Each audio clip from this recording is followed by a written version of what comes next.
Hey, Justin Abel here with STL Tones. Today I want to give you an in-depth look at the brand new features and user interface of ToneHub. So let's go ahead and jump into it. So right away, when you load up ToneHub, this is the new default view. If you've used ToneHub in the past, you'll see that this is a pretty big change. You have the tracing amplifier on top, which kind of acts as your amp head.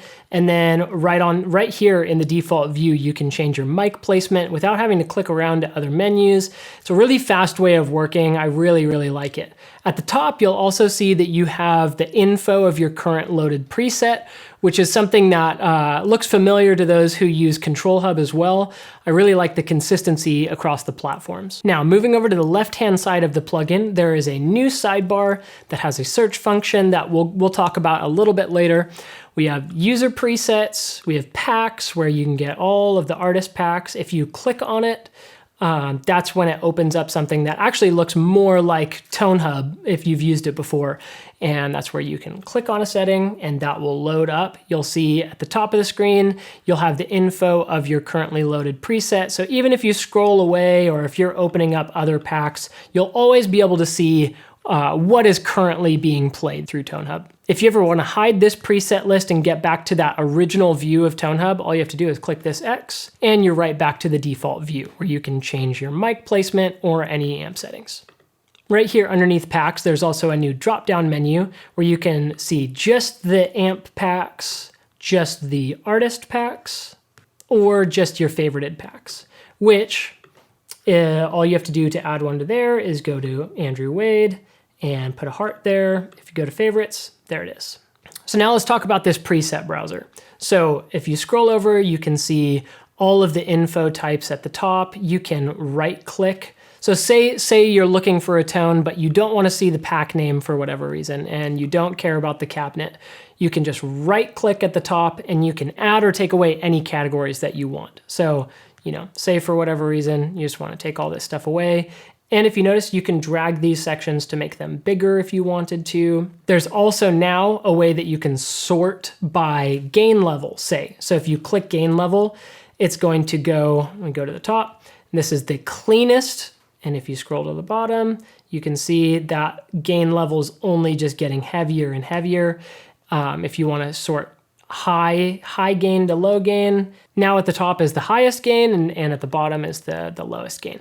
You click it one more time and it'll go back to the default view. Same thing goes for ratings. So say this is my favorite one, this one's okay, this one's pretty good. And so something like that. If you click on ratings, this will rank. So here's at the bottom, it's your most favorite and your unrated at the top. Or you click that one more time. Now at the top of the list are your highest rated tones. So it really makes things easy as you use this platform more and more to customize the plugin to show things that you already like and know that you might want to use. And then if you right click right here and just say you want to go back to the way the plugin already was, you can just restore factory settings and then it's back to exactly how it was. So going up to the top of this browser window, you're going to see a couple options. This is load random preset. So if you click it, it loads a completely random preset, which I have found a couple really good uses for that I'll share in just a second when we get to a different view. But this is really cool, actually. You have this, which is the browser filter view. And this allows you to search ToneHub like you've never been able to search it before. So for example, say we're looking for a guitar tone, so you press guitar. Let's say we're searching for a high gain tone. As we're clicking these options, it's narrowing down these results. So say we want a high gain tone. Right here, we're just scrolling through different amps. Let's just say I want a JCM 800. You can see there's a bunch of different JCM 800 tones. So I'm going to hold Command and click all of the JCM 800s. All right, sweet. So now that I have those selected, I can press this toggle button up here and it'll go back to a larger view. And as you can see, all of the presets that are showing have JCM 800s in them. Some of them are stacked, some of them are not, but it's just a really good way of, it's like if you know that you want that character, but you're not really sure what trace to use, it's a good way of trying things out. And this is where the random preset button to me works really well, because you can be playing a tone or in a mix, and say you want an 800, but you don't know exactly what. So as you hit this random preset button, it's going to load presets that only have JCM 800s in it that are high gain. And so it makes a really cool workflow that sometimes you can make a happy accident happen. So that's sweet. So if we come up here and we go back to browser filter view again, and say we don't want this selection on JCM 800 anymore, I can just click this X and it goes back to all of these amps. And if we go to here, you can see that there's a bunch of other amps that are getting included now. And so really the sky's the limit on this, because you can even go to microphones. So I just, for whatever reason, this Rode Procaster is the mic that I want to use on this part, and Kurt Ballou has it on this, and you load it up, boom, there you go. And so it's a really quick way of getting to search through ToneHub without having to, maybe go down to Kurt's pack and thumb through it. So the other feature up here is search, which you can see. And so you can type in amp name that you want. So you could do any sort of JCM series. So there's a bunch of 900s, 800s, or say that you have a specific preset in mind that you want. So I know that I really like this one by Will Putney. It's called Swollen. And so if I type that in, boom, that comes right up. Or I know that this one from Lee Malia is cool. Happy intro, boom, cool. And so it's just a really fast way of working to not have to go through, scroll down, find the pack that you want. You can just open the plugin, type in a couple keywords that you're looking for, and filter through that way. Another thing that works up here is you can search in the notes section of it. So if you wanted, say, something that was on a Blink-182 album, John Feldman comes up, and these tones were all used on Blink-182. So you can even search band names. You can search Memphis Mayfire because Kellen McGregor has stuff. Something worth mentioning is that you're going to want to have all packs selected in this packs menu on the left-hand side of the screen, because that's going to be filtering what you see in this browser view. So if I click on Andrew Wade, you'll see that the only pack that's selected right here is Andrew Wade. So that's the only thing that's going to be shown in this browser. But if you select all packs, that's where it opens up all of the functionality of this browser filter. One last thing I'll mention about this view is that you can right-click and hide sections if you want to. You can make things bigger. So if you want to see the cabinet names better, or if you wanted to have the cabinets all the way over there and the stomp boxes right after it. So it works really well. It's completely customizable to you, and you can always restore to factory default settings right there if you just right click again. So to get back to the normal preset view, once again, you just click on that and that takes you back to this screen. You can also just click the name of the preset up here, and that will toggle back to your home base. If you click it again, that pops up the preset view. So now if we go over to the left-hand side of the screen again, we can go up to user presets. This is where you can save your version of preset settings. So say I really like how this sounds. I can go over here and I can say save new preset, and I can say heavy tone. So now I have my version of this happy song intro 2 that has completely saved my settings, so I can easily get back to that if I ever wanted to. Also, this makes it super easy. So say that these settings I liked more. I can just right click over here. I have a lot of options. I could even duplicate this and I could say V2. So now I have this new setting, but then I have my original settings saved. Say on V2, I want to just save over it. I can do that. You can also go show in Finder, and that will find your preset list right there in your Finder window. You even, in this list, you have copy settings. So I could copy the settings from this one, and I could go over to this heavy tone and paste them. And as you can see, these settings all changed. You also have revert, so basically an undo button. So lots of functionality built into right-clicking on these presets. You also have this button right here, which is essentially like right-clicking your current preset, but it shows you a little bit more information at the top. One more quick feature to mention is that you can now click on the picture of presets and it'll hide the pack picture. So you load anything up and you can always hide it if you don't want to look at that. Okay, so now let's close up this preset browser. We can move to the bottom of the plugin. So right here is your input meter. So that's what's coming into the plugin, as well as your input gain. So you can see it going up and down. So if you press this little button here, it will listen to your DI and it will set the input level of the plugin for you to make sure that you're hitting ToneHub at the level that it's wanting to see. You have a variable gate right here. If you click the tuner, it pops up a tuner. This is a new function as well. Right here, if you click this little tiny box, it enables the mini tuner. And so this is just a live mini tuner that you can keep up all the time. It'll say if you're sharp, perfectly in, or a little flat. And you can toggle it off by clicking the same button again. So next is the stomp section. You'll see that it's scrollable. Look at all these options, so awesome. And you now have tracer pedals, which that is very exciting, and we'll get into how to utilize that in just a second. Next is amp and cab, which is the default view. After that is the EQ. This is the master EQ post amp, where you have your filters and you have a 4-band EQ, and you can turn it on right here, or by clicking the EQ icon. Next, you have the effects, where you have delay, reverb, plate, and hall. There's also a space verb down here for getting kind of crazy, as well as a bunch of other time-based effects. Right here, you have your MIDI settings. Next to that is routing. So you have mono to stereo, or stereo, which I have a mono track going right now, so that's why you can't move that. And your output knob. So you'll also notice that you have these little lock icons at the tops of these three sections. So if we go back to the stomps and say I have a compression setting that I just know that I want to be on my guitar, and I know that I want overdrive 2 on.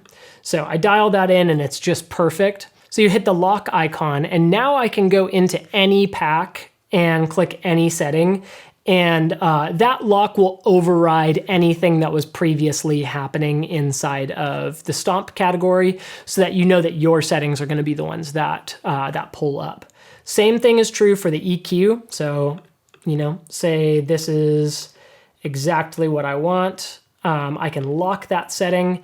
I can go to any other preset and it will stay the same. The moment I unlatch that and go to something, it's going to go back to 0. Same with the stomps. I kind of forgot to mention that. So if you take that off and go to something, you'll see that it will recall back to what this preset has set for the stomps. Same goes for the effects. So if you dial in the perfect reverb sound that's really spacey and cool, if you hit that lock button, you can go to any setting and you're going to keep that reverb setting exactly the same. It also goes for artist packs where maybe you like, I know that one of these, so these have tons of effects on them. So if you love the sound of the effects on this preset, but you don't like how the amp sounds, you can just lock the effects section and then go to this, so it changes the actual preset without changing the effects setting. With any parameter that you touch in this plugin, just by double clicking the parameter, it will get reset to the factory default, or by option clicking on Mac. You can also right click any parameter inside of the plugin and do a MIDI learn. And that way you can control any parameter that you want with a MIDI controller. Okay, so let's get back to the amp and cab view. So now let's go up to this search function. So this search function is kind of fun. So you can search for pack names, so really easily get to places without having to scroll through the actual pack list. But you can also search the metadata that is inside of each pack. So some of this can include bands that these producers have worked with. So say you're looking for sounds like the story so far. Well, Sampura produced that. And so you can pull up the Sampura pack just by typing in the story. Or say, you want something that's like a day to remember. Okay, well, a day to remember, perfect. Andrew Wade, Dan Corniff, and David Bendith. So it's a really fast and kind of creative way to search through the plugin as well. So let's get into the tracer, but before that, you have a settings page right here, which you can change to the light setting, which that's brand new and looks really clean. I really like that. And you can change back to dark. Now, onto the tracer. So if you've used ToneHub, the process of using a tracer in ToneHub is really, really similar. Now you have access to make your own traces of your own amps and cabs, and even just your pedals. So you can see there's 5 different types right here. You have amp and cab, which could be a head and a cab or a combo amp, mic'd up, a rig, which has any amount of stomp pedals in front of the amp. It needs to be dry effects. You can't do wet effects, so no reverb, choruses, pitch shifters, anything like that. You can do just an amp. So if you have like a load box and you could just plug your head into a load box and capture that without any sort of cab or cab sim. Same thing except with a stomp box in front of it, or just a stomp alone. If you do just the stomp, it's like how I showed you earlier. You can load those settings into a pedal slot in the stomp section. Super cool. So back to the tracer. What I just did was captured a rig here that's still up and running. And so what I did was I hit rig, proceed. You locate the tracer tone, you drag that in. It's just like a 3.5 minute tone that you just have to reamp through your whole rig and record it back into your DAW. And when that's done, you click this import button, you find the file that you just recorded, and you let it process. So this is the screen that comes up after the tracer has processed the tracer tone. As you can see, you have a bunch of parameters that you can tweak to your liking, as well as the cab settings and mic placement. This tone stack option is essentially, so I chose a Vox AC30 because the amp that I traced is a Morgan AC40 top boost, which is based off of an AC30.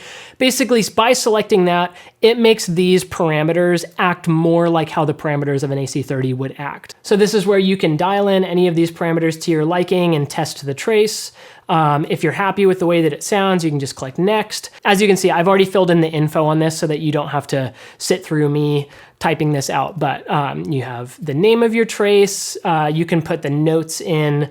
I like to put what guitar I use just to remind myself. You also have room down here for the amp, cab, microphone, and any stomps that you had included. So then you click save, and just like that, you have made your own trace. So let's listen to this. On the bottom here, it says amp. This is the tracer tone that was reamped through my Morgan AC40. I had a Pettyjohn Electronics Chime Mark II running before it, and then I have a Morgan cab in my tracking room mic'd up with an SM57. So that is this tone, and directly above it is the tracer tone going through ToneHub. So let's go ahead and just do a quick A/B. I picked out a small chunk of the tracer tone that I think shows a really good example of what this tone is supposed to sound like to me. So let's listen through one time through the loop of just the actual amp. Then we're gonna listen through one time of ToneHub, and then in the middle of the riff, I'll start just switching in between them.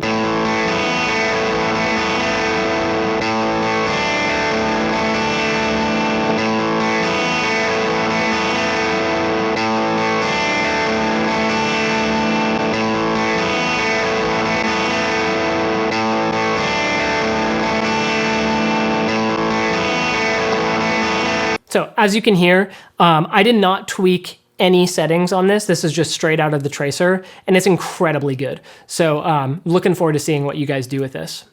Okay, so now that we've saved a trace, we can go over to traces on the left-hand side of the plugin and go into the folder that we saved it in, and right there you'll see Morgan Custom Shop AC40.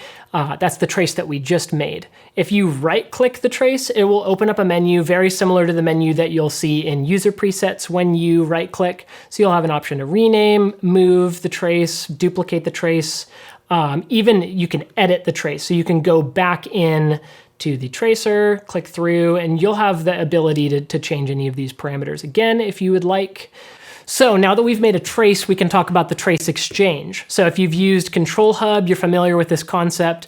The trace exchange is an awesome way to collaborate with other ToneHub users, and you can upload your own traces and download other people's traces that they've done for free. And it's just a great way to collaborate and share stuff that you think is cool. So all you have to do is you go to a trace that you've made. So here's the one that we just made together. And you can right click it and you can say upload to Trace Exchange. Are you sure you want to? Yep. And then there it is. So right now you can hop on the Trace Exchange and grab the one that I just made and try it for yourself and see what you think. There's already a couple in there, but Trace Exchange is going to fill up quickly. So make sure to get your stuff in here. What's cool is you can click on the profile of people. So you can click on my profile, see a nice little picture right there, and you could sort through all of the traces that I upload. I guarantee I'll upload a bunch more. And to get back to the main page of the Trace Exchange, you can just press this home icon. To edit your profile, you can click on this little icon, and you can type in your description and also add a profile picture so everybody knows what you look like. So now I can also show you how you can search. The search function, it works for your traces as well. So if I type in Morgan and I go over to my traces, you'll see that it'll only show this one. If I delete this, you'll see that I have one other trace, which is a Milkman clean head.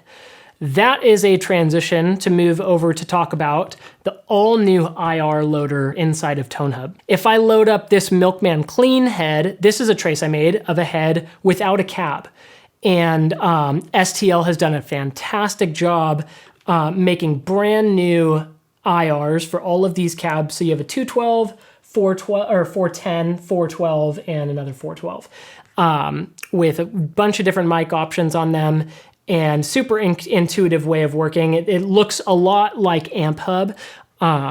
So if you use AmpHub, you'll be very familiar with this. So awesome to have even more options and functionality inside of this newest version of ToneHub. You'll also notice that below the main cab drop-down menus that you can load your own external IRs. All you have to do is click this on switch and click on the drop-down menu, click load, and then just locate the IRs that you want to use. Another thing that you can do with user presets is say you have a trace that is a head only without a cab.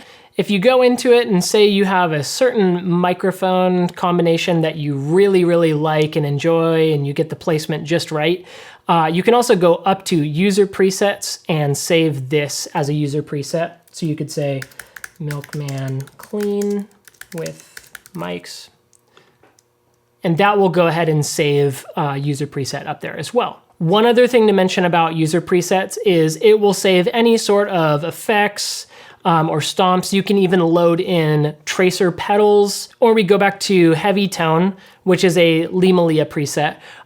If I had a tracer pedal that I really wanted to put in this, I could put it right here and go ahead and save it. And that will save that tracer pedal into this user preset.